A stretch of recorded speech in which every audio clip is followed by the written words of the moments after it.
거기에서 떠나 그들의 회당에 들어가시니 한쪽 손 마른 사람이 있는지라.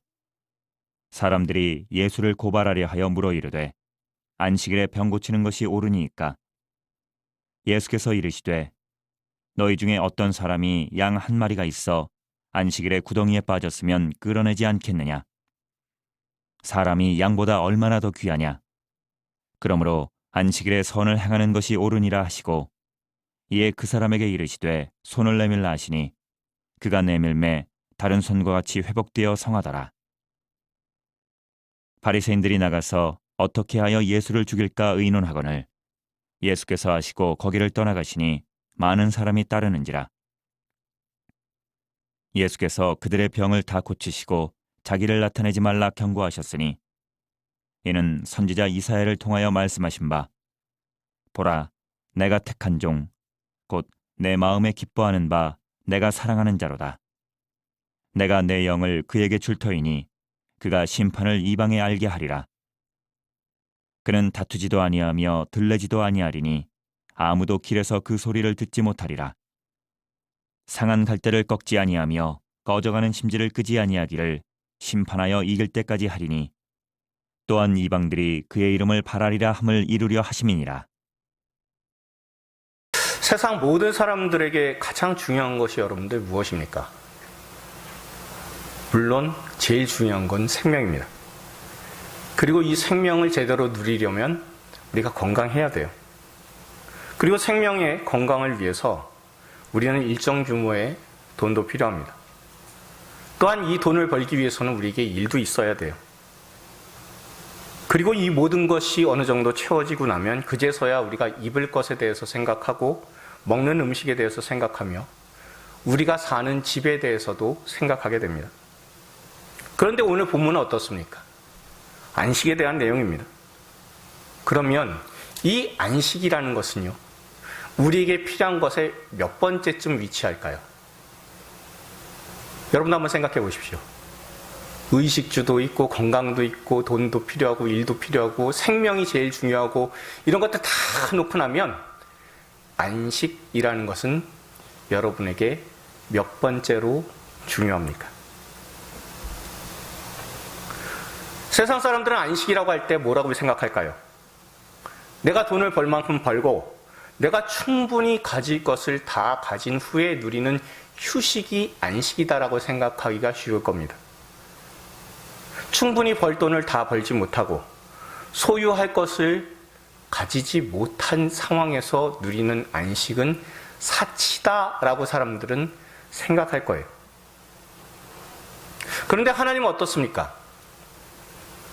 천지를 창조하시고 그 일주일 동안에 6일 동안은 일하시고 7일째에 하나님께서 안식을 하셨습니다.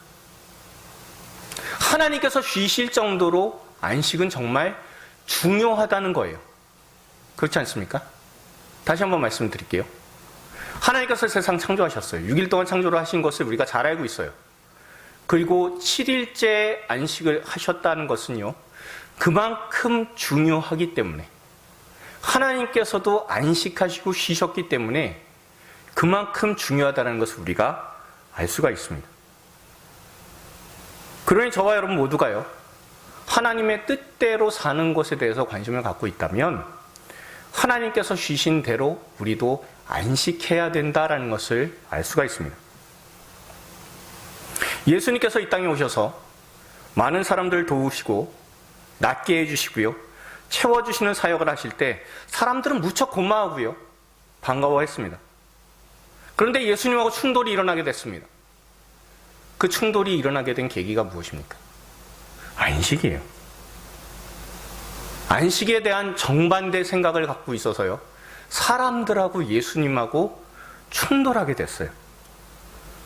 그러니까 이 안식이라는 것은 정말 중요한 것과 동시에, 그리고 이 안식 때문에 우리가 하나님하고도 다툴 수 있는 것이 바로 안식이다라는 것을 우리가 말씀을 통해서 알게 됩니다. 특히 안식에 대해 어떤 입장 차이로 유대인들이 어떤 생각을 갖고 있었는지 오늘 14절에, 우리가 오늘 본문 14절을 세 번역으로 한번 읽어보도록 하겠습니다. 읽습니다. 그래서 바리새파 사람들은 밖으로 나가서 예수를 없앨 모의를 하였다. 아멘. 이해가 가시나요? 여러분, 안식 때문에요. 예수님을 없애겠다는 거예요. 예수님을 죽이겠다는 거예요. 안식일에 대한 입장 차이로 인해서 예수님을 죽이려고 했다? 그럼 어떻습니까? 그럼 받아들이기가 쉬울까요? 제가 새 번역으로 읽은 이유가 있어요. 우리가 오늘 본문에서는 우리가 개역 개정에서는 죽일까 의논하노라 이렇게 나와 있잖아요. 근데 여기는 없애다라고 나와 있어요. 뭐 없애다 죽이나 비슷해요. 근데 약간의 미묘한 차이가 아니라 원어상으로 보면 상당히 큰 차이가 좀 있어요. 없애다 혹은 죽이다라는 이 단어는 헬라어로 아폴리미라는 단어를 써요. 단순히 죽이다, 살해하다라는 의미보다 훨씬 강한 단어예요. 멸망하다 혹은 멸망시키다 할 때 쓰는 단어가 바로 이 단어입니다. 그래서요, 이 멸망시키다라는 단어 자체를요, 사람한테 잘 안 써요. 이 단어를 예수님께서 써요, 그런데. 그러니까 정말 사람들이 예수님에 대해서 굉장히 큰 반감을 갖고 있다는 것을 우리가 알 수가 있고요. 또한 이 아폴리미라고 하는 이 단어는요, 영혼이나 용기가 완전히 사라지는 경우에도 이 단어를 쓰고요.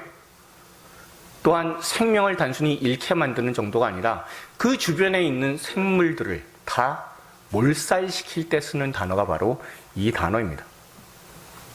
그러니까 우리가요, 구약에서 이 말씀 있잖아요. 너희가 다 망할 것이라 라고 하는 그런 말씀이 굉장히 많이 나오잖아요. 그때 쓰는 단어가 바로 이 단어예요. 그러니까 유대인들이요, 예수님에 대해서 죽이자라고 모의를 한 거는요, 예수님 한 분만 죽이겠다는 것이 아니라 예수님과 예수님 주변에 있는 제자들, 그리고 예수님의 가르침, 예수님의 영향력, 이런 모든 것들을 다 뿌리 뽑아 없애겠다는 뜻입니다. 그래서 유대인들이 예수님에 대해서 공격할 때 어떻게 합니까? 바알세불을 지폈다라고, 귀신 들렸다는 거죠. 또한 하늘로부터 오는 표적을 보이라라고 그렇게 예수님을 끊임없이 공격을 해요. 이것은요, 그냥 예수님을 죽이겠다는 것이 아니라 예수님을 포함한 모든 것들을 다 싹 도려내겠다는 겁니다. 그러니까 이 안식으로 인해서요, 사람은 철저히 하나님을 싫어할 수 있어요. 그만큼 안식이 중요하다는 것을 오늘 말씀은 잘 알려주고 있습니다. 그런데 사람들은 예수님에 대해 이렇게 극도로 악한 반응을 보이잖아요. 그런데 예수님은 사람에 대해서 어떻게 반응을 하고 계시는지 여러분들 잘 보십시오. 여러분, 구절을 한번 우리가 읽어보는데 이 구절이 정말 중요하기 때문에 우리가 다시 한번 읽어보시길 바랍니다. 읽습니다. 거기에서 떠나 그들의 회당에 들어가시니. 아멘. 자, 예수님께서 회당에 들어가셨어요. 그런데 마태복음은 특별하게 그들의 회당이다 라고 기록을 하고 있습니다. 유대인들의 회당에 들어가셨다고 말씀이 기록하지 않고요, 그들의 회당이다 라고 그렇게 기록하고 있습니다. 우리는 이 말씀에 대해서 잘 알고 있기 때문에요, 그래서 크게 와닿지는 않아요. 그런데 마태복음은 굳이 그들의 회당이라고 그렇게 콕 집어서 기록하고 있습니다. 여러분, 여기서 그들은 누굽니까? 이 유대인이에요. 그런데 어떤 유대인입니까? 오늘 본문 앞에 보면요, 예수님께서 제자들과 함께 밀밭을 지나가고 계셨는데 그때 안식일에 그 이삭을 잘라서 먹은 걸 가지고 항의한 사람들이 있는 회당입니다.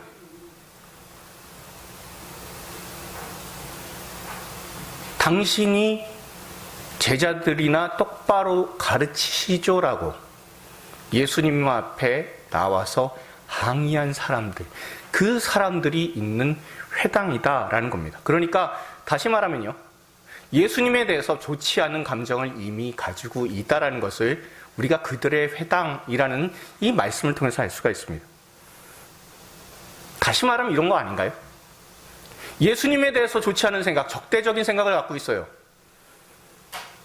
그 회당에 예수님께서 굳이 안 가셔도 되는데 굳이 그들의 회당을 들어가셨다라는 겁니다.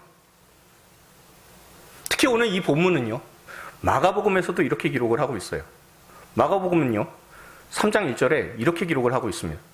예수께서 다시 회당에 들어가시니 한쪽 손 마른 사람이 거기 있는지라 라고 되어 있습니다. 그럼 여기 잘 보시면 다시라고 되어 있어요. 그러니까 오늘 본문 말씀하고 똑같은 말씀이 마가복음 3장에도 나오는데 거기에서는 그들의 회당이라기보다 다시 회당에 들어가셨다고, 다시를 더 강조를 하고 있음을 우리가 볼 수가 있습니다.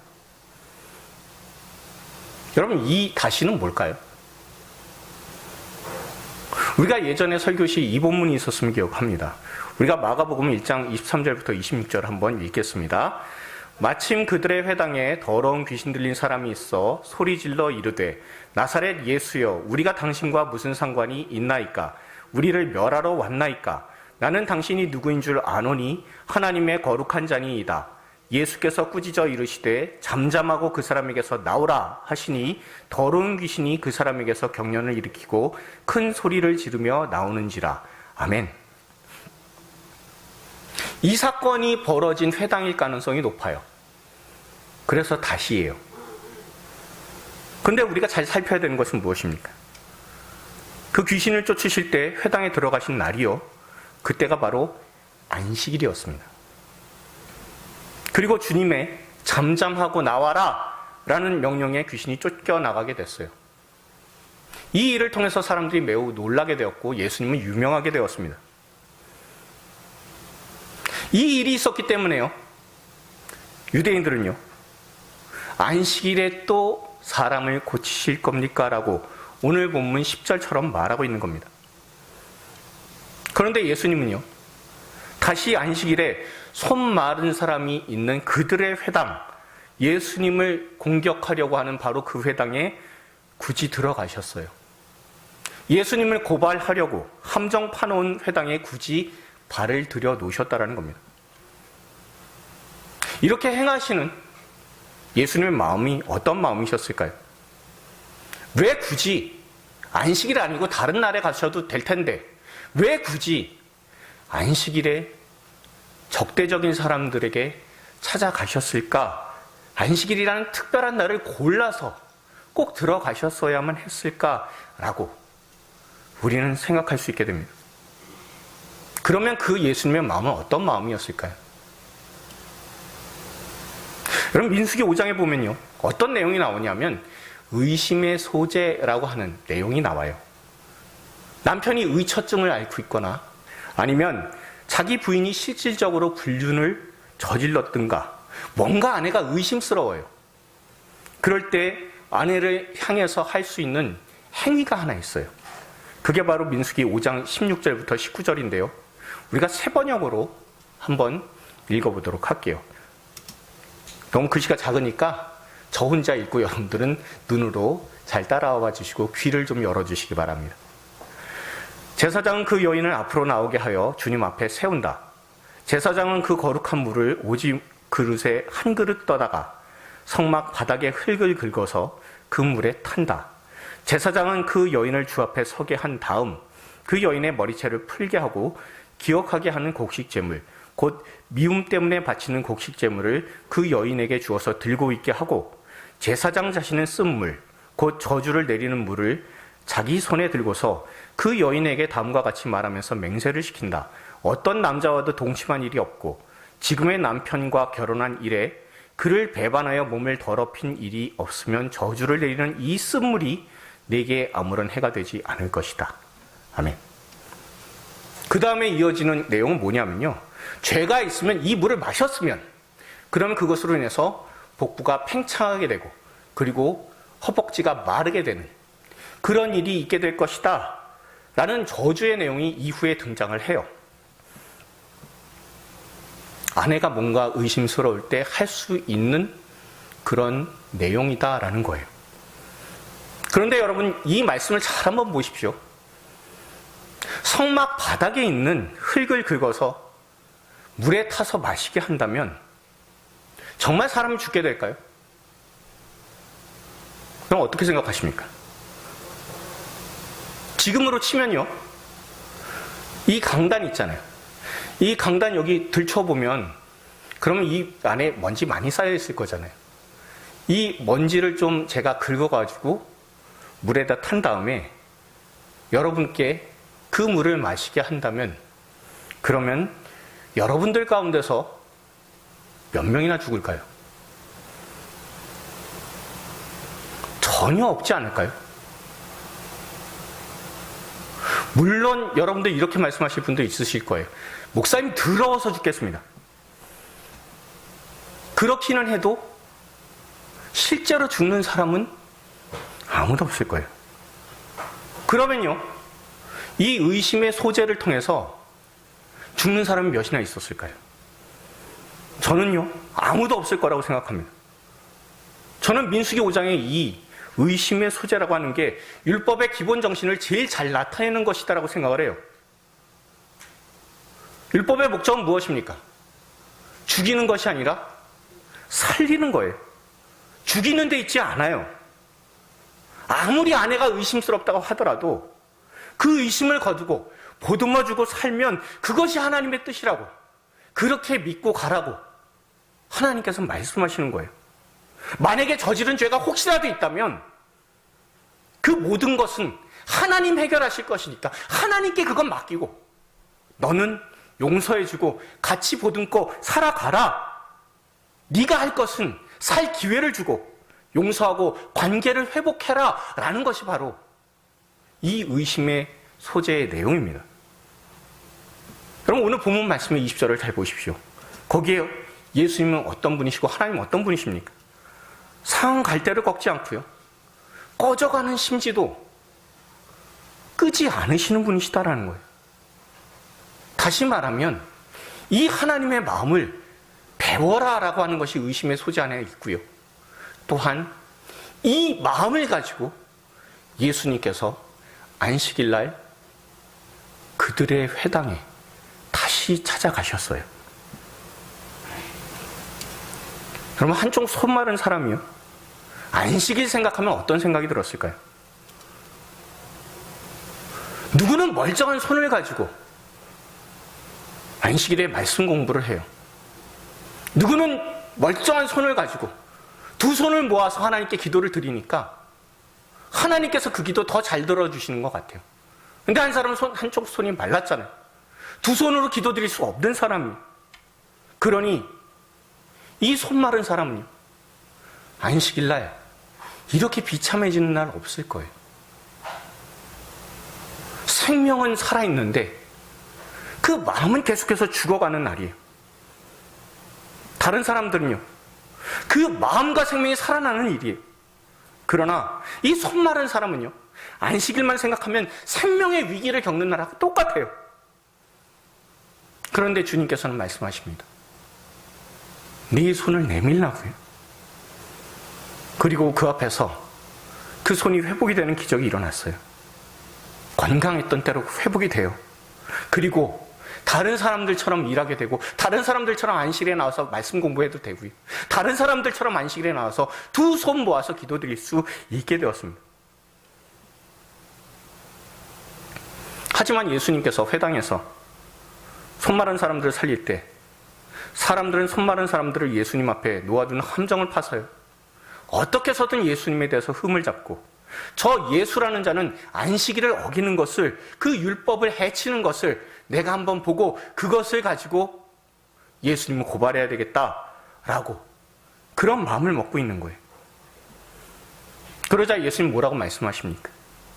너희가 소중하게 생각하는 양이 있어서 그 양이 안식일에 구덩이에 빠져서 죽어가게 된다면 너희들 가운데 안 꺼낸 사람 어딨냐고. 그리고 그 양을 꺼낸다고 해서 당신은 안식일을 어겼다고 손가락질을 할 사람이 어디 있냐고. 사람이 양보다 더 귀한 것 아니냐고. 그럼 이 사람을 살려야 되는 것 아니냐고. 안식일에는 마땅히 선을 행해야 된다라고 주님께서 말씀하시는 겁니다. 다시 말하면요, 안식일날 뭐 하지 말라 이것 따지지 말고 해야 할 일을 하라라는 거예요. 하지 말라가 아니라 해라라고 말씀하시는 겁니다. 하나님께서는 종교적인 잣대를 들이대서 죽이려고 하지 말고, 죽이는 데 집중하지 말고 살리는 데 우리의 믿음을 다 집중해라라고 주님께서는 말씀하시는 겁니다.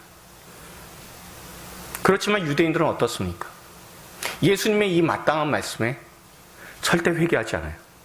어떻게 해서든 예수님을 죽이려고, 예수님의 모든 가진 것을 다 멸망시키려고 교묘하게 논의되었다라는 것은 오늘 본문이에요. 예수님께서는 이런 사람들의 모습을 모르고 계셨을까요? 절대 그렇지 않았을 겁니다.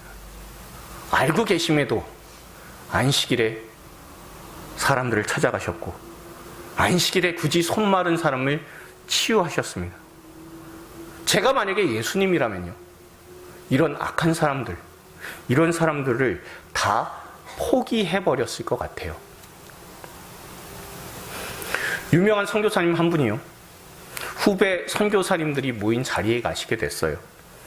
그리고 그 다음날 새벽부터 수련회를 통해서 선교사님들 부부와 함께 같이 은혜를 받고자 집회를 준비하고 계셨습니다. 그런데 그 수련회 전날 밤에 선교사님들이 두런두런 이야기를 나누고 있는 것을 지나가다가 듣게 되셨어요. 그런데 그 자리에 있던 모든 선교사님들이 다 낙심에 빠지신 선교사님들이시라는 거예요. 이런 얘기를 했대요. 이제는 너무 지쳤습니다. 더 이상 하나님의 사랑이 느껴지지 않아요. 이제는 은혜 받는 게 무서워요. 이 선배 선교사님은요, 이 이야기를 듣고 큰 충격에 빠졌습니다. 은혜를 사모하는 사람에게도 말씀 전하는 게 정말 쉽지 않은데 저렇게 낙심에 빠진 선교사들한테 내가 무슨 말씀을 전할 수 있을까? 라고 굉장히 실망을 하시면서 잠이 오지 않더라는 거예요. 그러면서 하나님께 기도드렸답니다. 저렇게 많이 실망하고 힘이 빠진 선교사님들을 위해서 내가 무슨 말씀을 전해야 되겠습니까? 라고 하나님께 기도했습니다. 그런데 기도하는 중에요, 하나님께서 깨닫게 해주시는 것이 있더라는 겁니다. 우리는 이 실망한 선교사님들처럼 얼마든지 이렇게 얘기할 수 있어요. 그런데 하나님께서는 우리를 보시고 절대로 그렇게 대하지 않으시고 말씀하시지 않으신다는 거예요. 솔직히 저와 여러분, 우리에 대해서 하나님께서 보실 때 하나님 어떤 생각 가지실까요? 이제는 지쳤다. 너 이상한 생각하면 너에 대해서 아무 느낌이 없어. 이제 너만 보면 무섭다. 라고 하나님께서는 저와 여러분에게 그렇게 생각하실 만하지 않을까요? 사실은 제가 하나님께 실망했다고 여기는 것보다 훨씬 더 제 모습에 하나님께서는 실망하셔야 되는 게 맞아요. 내가 하나님에 대한 사랑을 의심하게 될 때 나보다 하나님께서 내 믿음에 대해서 의심해야 되는 것이 정상입니다. 그리고 내가 믿음에 대해서 회의적인 반응을 보이려고 할 때 오히려 하나님께서는 상환아, 나 너 괜히 구해 준 것 같아 라고 하셔야 되는 게 사실은 맞지 않습니까? 그런데 주님께서는요, 언제까지나 어떤 처지에서도 우리를 포기하시지 않으셨어요. 그것이 분명히 드러난 것이 십자가 아닙니까? 저는 예전에요, 한 영혼에 대해서 한번 포기하려고 마음을 먹은 적이 있어요. 이것을 여러분들께 솔직히 고백을 합니다. 제가 서울에 있는 광북의 교회에서 교구 목사로 있을 때 교회를 정말 힘들게 하고 담임 목사님을 골치 아프게 만드는 성도가 하나 있었습니다. 그 집사님을 제가 맡겠다고 했어요. 그러면서 저도 힘든 시간을 좀 보냈습니다. 그 집사님으로 인해서 그 주변에 있던 경찰서하고 소방서가 다 출동한 적도 있고요. 또한 이분이 매번 공예배 때 나타나면 혹시라도 이분이 나타나실까봐, 나타나시면 이분을 제가 막아야 되기 때문에. 주일이 아니었어요, 저는요. 다들 주일날 주님께 예배드리러 나오는데 저는 주님이 안 보이고 그 집사님만 자꾸 눈에 불을 켜고 찾았습니다. 그분한테 정말 다양한 반응을 보였습니다. 화도 냈고요. 짜증도 냈고요. 달래기도 했습니다. 정말 다방면으로 대응을 했지만 이분의 변화가 일어나지 않아요. 그러면서 마음속으로 굉장히 많이 후회도 했습니다. 내가 무슨 생각으로 저분을 맡겠다라고 그렇게 내가 결단했을까? 그때 그 집사님에 대해서 정말 포기하고 싶었습니다. 마음에서는요, 인내심이 바닥이 났고요. 분노가 치밀어 올랐습니다. 그러면서 이런 생각까지 했어요. 저 사람은 하나님도 포기할 사람이다. 저 사람 내가 내려놓는다고 해서 그 어떤 잘못도 나한테는 없다라는 생각까지 가졌습니다. 그런데 새벽에요, 하나님 앞에 기도하면요, 하나님께서 자꾸 그 마음 주세요. 포기하지 마. 포기하지 마. 수도 없이 내려놓고 싶을 때 포기하지 말라고 그 마음을 주님께서는 주셨습니다. 그때마다 마음 다 잡죠. 그리고 그 집사님을 위해서 애를 썼는데 별로 변하는 게 없는 거예요. 그런데 이 집사님하고 깊이 이야기를 나눌 기회가 있었습니다. 이 집사님은 우울증의 증세가 굉장히 심하신 분이셨어요. 그리고 그 우울증이 생기게 된 것도 자꾸 생각을 뭘 했냐면 어렸을 때요, 9살 때 심장수술을 한 거예요. 근데 그 심장수술을 받을 때 당연히 혼자 수술실로 들어갈 수밖에 없잖아요. 근데 그게 자기는 너무나 무서웠다는 거예요. 혼자, 자기 부모들도 아무도 들어오지 못하는 그 수술실에 혼자서 누워서 그 차가운 메스를 이렇게 받아야 된다는 사실이 너무나 두려웠었다는 거예요. 그 이후에 이 집사님이 자꾸 사람들한테 안 좋은 모습을 보일 때마다 사람들은 얘기했답니다. 그렇게 하면 안 된다고. 그렇게 하면 못 쓴다고. 그렇게 자꾸 사람들로부터 제지를 받았습니다. 그 누구도 자신에 대해서 그 이야기 들어주지 않고 다들 그냥 포기한 듯이 나를 바라봐주는 그것이 너무나 마음이 아팠다고 그러는 거예요. 그리고 이 이야기마저도 들어주는 사람 아무도 없었다고. 목사님이 이 이야기 들어주는, 내 가족 말고 알아주는 처음이라고. 다른 사람들은 다 포기해도요, 절대 포기하지 않으시는 하나님께서 그 집사님을 제게 맡겨주셨습니다. 그리고 그것을 통해서 저도 한 영혼이 얼마나 소중한 것인지를 정말 깊이 체험하게 되었습니다. 그리고 그 이후에 믿음의 관계로 계속해서 남아있고요. 지금까지도 우리 교회에 작은 정성이지만 꾸준히 선교 헌금을 보내주시는 집사님이 되셨어요. 예수님께서 안식일에 왜 회당을 찾아가셨을까요? 물론 손 마른 사람을 고치시기 위해서였을 겁니다. 그러나 더 중요한 것은요, 예수님께서는 아직 그 유대인들을 포기하지 않으셨기 때문이에요. 안식일에 대한 올바른 개념을 가르쳐 주시기 위해서이기도 하지만 안식일에 모두가 예수님을 고발하려고 하는 그 마음으로 감시하기 위해 나온 그 사람들 보니까 너무 불쌍하신 거예요. 감시하고 있으니까 마음이 얼마나 분주해요. 안식일에 안식을 누리지 못하고요, 예수님이 율법을 버리는 것을, 율법을 어기는 것을, 그걸 감시하려고 하니까 안식일날 은혜 받을 수가 없잖아요. 저 예수라는 자의 일탈 행위를 빠짐없이 우리가 기록하고 보고하리라라는 그 마음을 가지고 계속해서 예수님을 뚫어져라 쳐다보고 감시하는 그 사람들에게 예수님께서는 찾아가셔서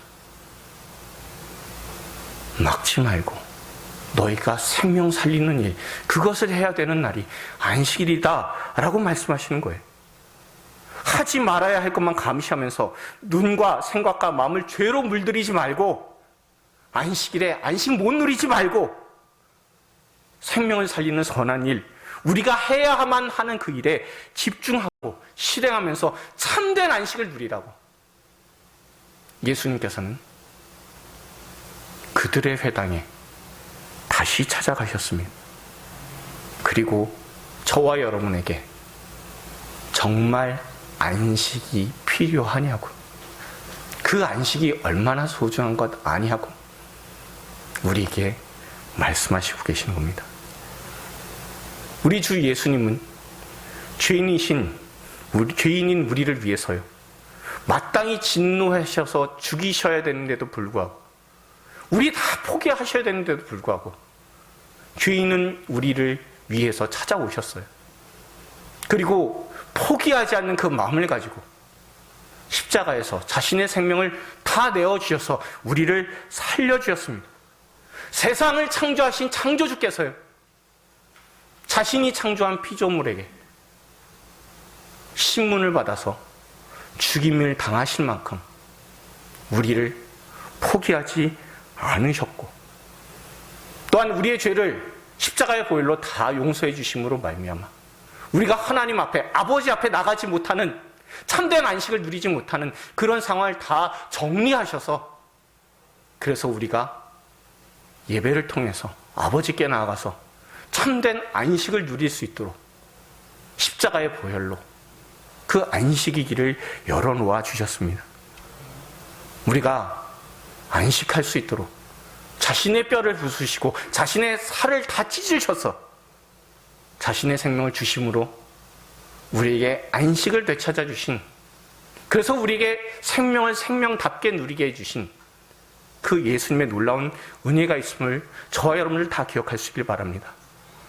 저와 여러분 모두가요, 이 생명의 안식을 받은 사람들입니다. 우리의 처지가 상한 갈 때라도 우리가 꺼져가는 심지와 같은 그런 연약한 모습이라 할지라도 우리 주님께서 주시는 놀라운 은혜, 그리고 그 포기하지 않는 그 마음이 있기에 우리가 안식을 받아 누리게 되었다는 것을 기억하실 수 있는 저와 여러분들 되기를 소망합니다. 아직도 주님께서 주시는 생명의 안식을 누리지 못하는 분이 계시다면 그분들을 위해서 기도할 수 있는 그런 귀한 주일이 되기를 바랍니다. 그 생명의 안식을 나눠줄 수 있고 포기하지 않는 예수님의 그 마음을 전할 수 있는 저와 여러분들 다 될 수 있길 바랍니다. 우리가 주님처럼 낫게 하는 기적을 우리가 할 수는 없어요. 그러나 그분을 향한 따뜻한 관심과 위로의 말로 생명을 가치 있게 만들 수 있는 저와 여러분들이 다 되기를 소망합니다. 그리고 우리 교우들과는요, 내가 저분을 위해서라면 내가 어떻게 해야 하나님께서 주신 그 안식을 더 잘 누리도록 도울 수 있을까라고 우리가 한 번 더 기도하고 한 번 더 시행할 수 있는 저와 여러분들 되기를 소망합니다. 그래서 우리에게 참된 안식을 허락하신 우리 주 예수님께 영광을 올려드리는 귀한 주일이 되고 그 안식을 통해서 주님께 더욱더 가까이 나아가는 저와 여러분 되기를 주님의 이름으로 축원드립니다. 우리 주변에 계신 분들한테 이렇게 권면해 주셨으면 좋겠습니다. 참된 안식은 주님 안에만 있습니다. 자, 한 번만 더요. 안식의 때를 기대하며 절대 포기하지 맙시다.